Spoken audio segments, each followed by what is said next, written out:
Hello everyone, welcome to our channel test together. Start करते हैं DElEd first year English unit second का second question. इससे पहले हमें क्वेश्चन कर चुके हैं, तो आप प्लीज़ जाके वहाँ पर देखिए। तो देखिए, अगला क्वेश्चन हमारा क्या है, what is phonetic transcription and it's value. यानी कि इंग्लिश में आप लोगों ने एक वर्ड सुना होगा फोनेटिक, तो वो क्या होता है। तो आज वही हम डिस्कस करने वाले हैं कि फोनेटिक होता क्या है। देखो, फोनेटिक का मतलब क्या, फोनेटिक किससे रिलेट करता है। फोनेटिक रिलेट करता है आपके सुनने से, ठीक है। और जहाँ तक हम इंग्लिश की बात करते हैं, तो इंग्लिश कुछ ऐसी लैंग्वेज है जो लिखने में कुछ आती है और सुनने में कुछ और आती है, ठीक है। तो इस चीज़ को आप अच्छे से जानते हैं। फोनेटिक क्या करता है, फोनेटिक एक तरीके से हेल्प करता है किसी भी वर्ड को प्रोनाउंसिएट करने में, कि इसको कैसे बोला जाना है। अगर हम बात करें हिंदी की, तो हिंदी जो है एक टोटल फोनेटिक लैंग्वेज है, क्योंकि जैसा आप उसको सुन रहे हो आप उसको उसी तरीके से लिख भी पाओगे। जब बात करते हैं हम इंग्लिश की, तो इंग्लिश एक ऐसी लैंग्वेज है जिसमें आपको स्पेलिंग कुछ मिलेगी, बोलना कुछ और होगा, लिखना कुछ और होगा, एकदम बिल्कुल डिफरेंट है। कहीं से वो एक उसका सीक्वेंस बनता ही नहीं है। तो इंग्लिश में बहुत काम आता है ये फोनेटिक, जो आपका जो ये टॉपिक है फोनेटिक का, उस चीज़ को समझने के लिए, जानने के लिए, बेसिकली वर्ड को पहचानने के लिए कि उसको कैसे हम बोले, कैसे उसको हम स्पीक करें। आई बात समझ में। तो देखिए, आता है ये क्वेश्चन, तो सुन लीजिए। My God, phonetic and it's value. तो मैं टोटल आपकी बुक से ही ले रही हूँ, आप इसको समझ लेना क्या लिखा है। देखो, phonetic and it's value. Phonetic is the scientific study of the speech sound of a language. It deals with the production, transmission and reception of a speech. A knowledge of phonetic is must for teacher of English. This knowledge enables him, number one, to acquire correct pronunciation, number two, to give a true description of the sound of English and how they are made, number three, to point out the mistake in the student's pronunciation, help him learn the correct form, and number four is to differentiate sound of English form. यहाँ तक इसका पहले मतलब समझते हैं कि क्या है। मैं आपको पूरा लाइन बाय लाइन इसको समझाती हूँ। क्या लिखा है कि जो फोनेटिक्स होते हैं वो क्या होता है, वो किसी भी स्पीच को बोलने का एक साइंटिफिक तरीका होता है, साइंटिफिक स्टडी होती है, ताकि हम क्या करें, जो वर्ड है, जो जैसा उसको हम बोल रहे हैं उसको उसी तरीके से समझ भी सकें। उसके बाद क्या है, it deals with the production.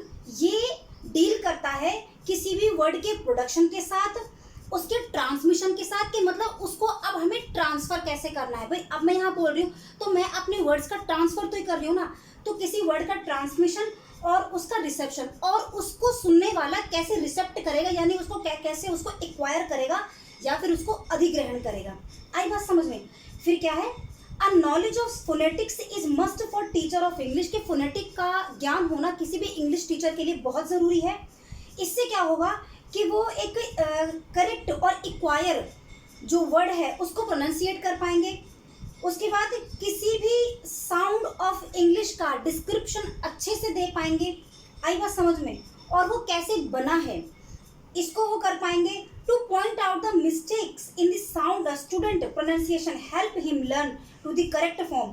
और स्टूडेंट जहाँ पर वर्ड को प्रोनाउंसिएट करने में गलती करते हैं, उस गलती को वो सुधार पाएंगे, क्योंकि अब टीचर को खुद पता होगा तभी तो वो स्टूडेंट की गलतियों को सुधारेंगे ना। इसके अलावा और क्या है, to differentiate sound of English form, यानी कि इंग्लिश साउंड के जो डिफरेंट फॉर्म है उनको समझ पाना। आई बात समझ में। अब इसके बाद क्या है, इसके बाद है phonetic transcription and it's value, कि इसकी वैल्यू क्या है, यानी कि जो फोनेटिक है वो इंग्लिश में उसकी इतनी ज़्यादा महत्वता या फिर उसकी इम्पोर्टेंस क्यों है। तो देखिए क्या लिखा है,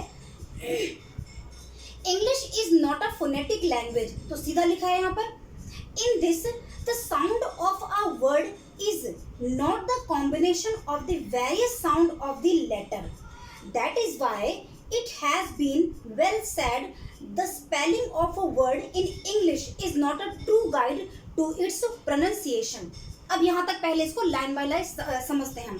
तो देखो क्या लिखा है, English is not a phonetic language, कि इंग्लिश जो है वो फोनेटिक लैंग्वेज नहीं है। फोनेटिक का मतलब क्या है, सुनने से रिलेटेड होता है। इसके बाद क्या है, इन दिस, इसमें क्या है, the sound of a word is not the combination of the various sound of the letter, यानी कि जो साउंड, जिन वर्ड्स की साउंड आप सुन रहे हो वो जरूरी नहीं है कि उनका कॉम्बिनेशन लेटर से मिल जाए, जुड़ जाए।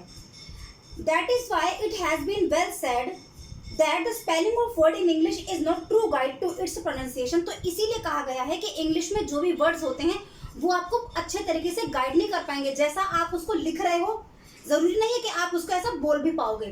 आई बात समझ में? फिर क्या है, the difficulty with English is the some letter stand for more than one sound.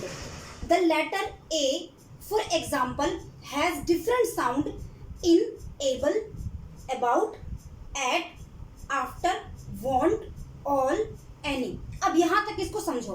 देखो क्या बोल रहा है कि the difficulty with English is that some letter stand for more than one sound, यानी कि इंग्लिश में एक क्या दिक्कत आती है कि एक ही लेटर के आप अलग अलग साउंड सुन सकते हैं।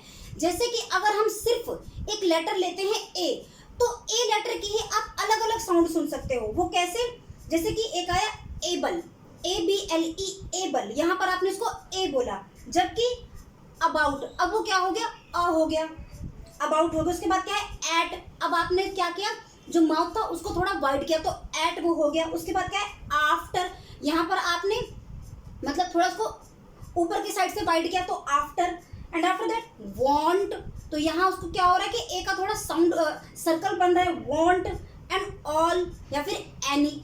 तो आपने क्या देखा कि एक ही लेटर को आपने अलग अलग तरीके से उसका प्रोनाउंसिएशन देखा। फिर उसके बाद क्या है, secondly different combination of letter yield the same sound, यानी कि जो डिफरेंट लेटर हैं उनका आप एक ही साउंड भी देख लोगे, लेटर डिफरेंट डिफरेंट है और साउंड उनका एक हो जाएगा। For example we have the same vowel sound, अगर हमारे पास कुछ सेम वोवल साउंड हो, जैसे कि देखो sea, SEAC, key, KEY key, feel, FEEL feel, field, FIELD field, seize, SEIZE seize, people, PEOPLE।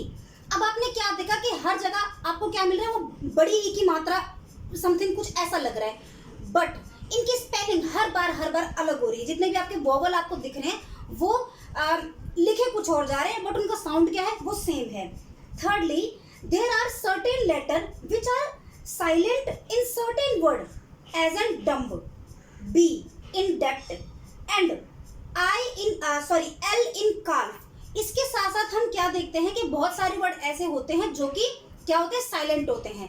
तो आपने क्या देखा, कार्फ, तो कार्फ की स्पेलिंग क्या होती है, CALF, तो L क्या है, वो साइलेंट हो जाता है। डेप्थ में B साइलेंट हो जाता है, डम में जो B है आपका वो साइलेंट हो जाएगा। ठीक है, फिर क्या है, as the spelling of a word in English is not a true guide to its pronunciation, we need to help of other symbol to indicate pronunciation। तो इंग्लिश में जो वर्ड होता है वो ट्रू गाइडेंस नहीं देता है, जैसा मतलब आपने देख लिया जो हमने डिस्कस किया।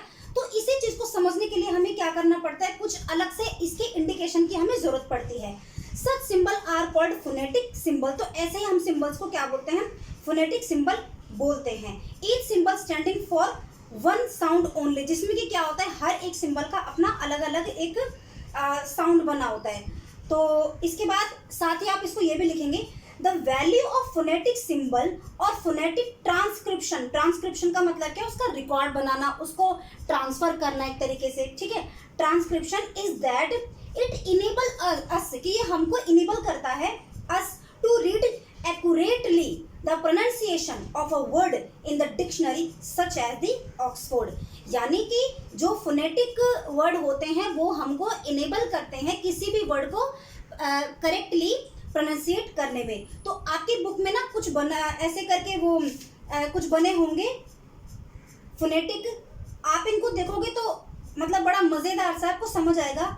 इसमें जैसे कि मैं देख रही हूँ, पहले सिंबल दिया गया है आई का, कुछ ऐसे करके आपको ये दिखेगा, जैसे कि सपोज यहाँ पर ये सिंबल है, यहाँ पर उसकी ऑर्डिनरी स्पेलिंग है और यहाँ पर उसका फिर फोनेटिक ट्रांसक्रिप्शन है। तो अगर मैं बात करूँ यहाँ पर देखो इधर क्या लिखा है आई, तो इसकी देखो अलग से ना स्टडी होती है, ये सिंबल्स होते हैं, ठीक है। अब इसको ट्री, ठीक है, ये ऐसे लिखा है, लेकिन अगर हम इसको फोनेटिक में लिखेंगे तो ये क्या है, ये इसको ऐसे लिखा जाएगा कुछ, ठीक है। यानी कि ये सिंबलाइज कर रहा है कि ई को हमें थोड़ा प्रेशर देके बोलना है, ट्री ट्री करके बोलना है, ठीक है। तो इस तरीके से इसकी स्टडी होती है। और अगर आपको ये आंसर आता है, जो कि डेफिनेटली आएगा भी, तो आप थोड़ा सा इसको लर्न कर लेना, ठीक है, याद कर लेना।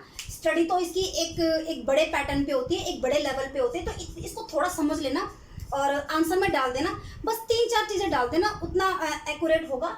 और आई होप कि आंसर आपको समझ आ ही चुका होगा। कोई दिक्कत परेशानी है तो आप मुझे कमेंट बॉक्स में बता सकते हैं और हम उसके लिए फिर डिस्कस करेंगे।